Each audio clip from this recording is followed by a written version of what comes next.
নিৰ্বাচনত অধিক ভোট দিয়াৰ পাছতে ৫ লাখ টকাৰ অনুদান ঘোষণা মৃন্ময় দাসৰ। বৰশিমুলুৰ পঞ্চায়তৰ সভাপতিগৰাকীৰ এই ঘোষণাক লৈ সৃষ্টি হৈছে তীব্ৰ বিতৰ্কৰ। উন্নয়নৰ নামত ভোটৰ ৰাজনীতি নেকি মৃন্ময় দাসৰ, নে ব্যক্তিগত ৰাজনৈতিক স্বাৰ্থ সিদ্ধিৰ চেষ্টা পঞ্চায়ত সভাপতিৰ? নিৰ্বাচনত অধিক ভোট দিয়াৰ পাছতে ৫ লাখ টকাৰ অনুদান ঘোষণা। বৰশিমুলুৰাত পঞ্চায়ত সভাপতিগৰাকীৰ এই ঘোষণাক লৈ সৃষ্টি হৈছে তীব্ৰ বিতৰ্ক। উন্নয়নৰ নামত ভোটৰ ৰাজনীতি নেকি, নে ব্যক্তিগত ৰাজনৈতিক স্বাৰ্থ সিদ্ধিৰ চেষ্টা?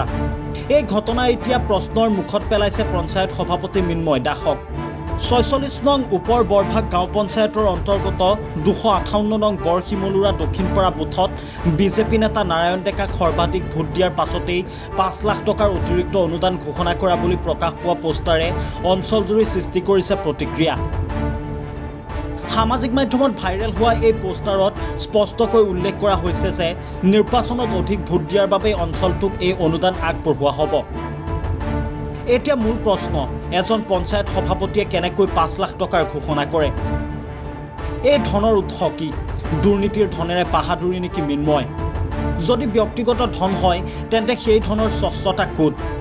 আৰু যদি চৰকাৰী আঁচনিৰ কথা কৈছে, নিজৰ নাম কিয় লৈছে মৃন্ময়ে? স্থানীয় সচেতন মহলৰ মতে ভোটৰ ফলাফলৰ সৈতে পোনপটীয়াকৈ ধন বা অনুদান জৰাই দিয়াটো গণতান্ত্ৰিক মূল্যবোধৰ পৰিপন্থী। এই ভোটাৰসকলৰ মাজত ভুল বাৰ্তা প্ৰেৰণ কৰে যে অধিক ভোট দিলে অধিক লাভ। এই ঘটনাৰ আন এটা গুৰুত্বপূৰ্ণ দিশ হৈছে বিজেপি নেতা নাৰায়ণ ডেকাৰ ভাৱমূৰ্তিৰ ওপৰত সম্ভাৱ্য প্ৰভাৱ। ৰাজনৈতিক বিশ্লেষকসকলৰ মতে মৃন্ময় দাসৰ এই অপৰিপক্ক আৰু আৱেগিক ঘোষণাই নাৰায়ণ ডেকাকো অপ্ৰয়োজনীয় বিতৰ্কৰ মাজলৈ টানি আনিছে। কাৰণ নাৰায়ণ ডেকাৰ নাম আৰু ভোটৰ বিষয়টো স্পষ্টকৈ সংযোগ কৰা হৈছে।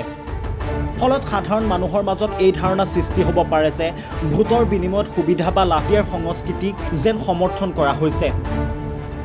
সমালোচকসকলৰ মতে এই সমগ্ৰ ঘটনাই পঞ্চায়তৰ ৰাজনীতিত ব্যক্তিগত প্ৰচাৰ, ৰাজনৈতিক শ্ব'মেনশ্বিপ আৰু অপৰিপক্ক মানসিকতাৰ প্ৰতিফলন ঘটাইছে।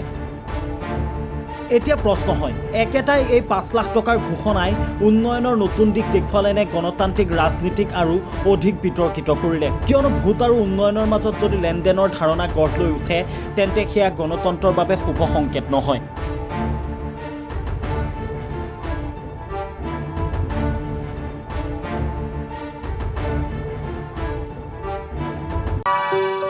আপুনি বাৰু হাড়ৰ সমস্যাৰ কাৰণে পাটনালৈ যাবলৈ চিন্তা কৰি আছে নেকি?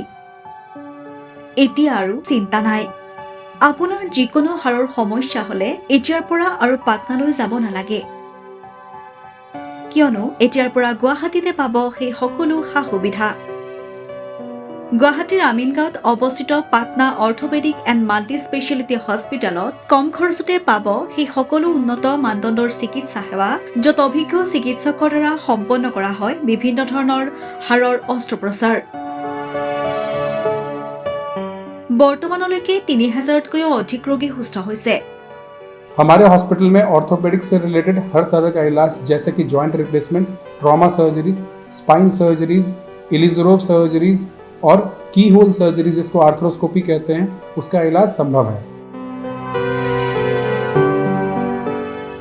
উন্নত মানদণ্ডৰ সা সুবিধা থকা হস্পিটেলখনত আছে ৩টাকৈ VIP ৰুম, ১১টা কেবিন, জেনেৰেল ৱাৰ্ডত আছে ১২খনকৈ বিচনা তথা ৭খনকৈ বিচনাযুক্ত ICU। তাৰোপৰি এই হস্পিটেলখনৰ ভিতৰতে আছে ফাৰ্মাচীৰো সা সুবিধা।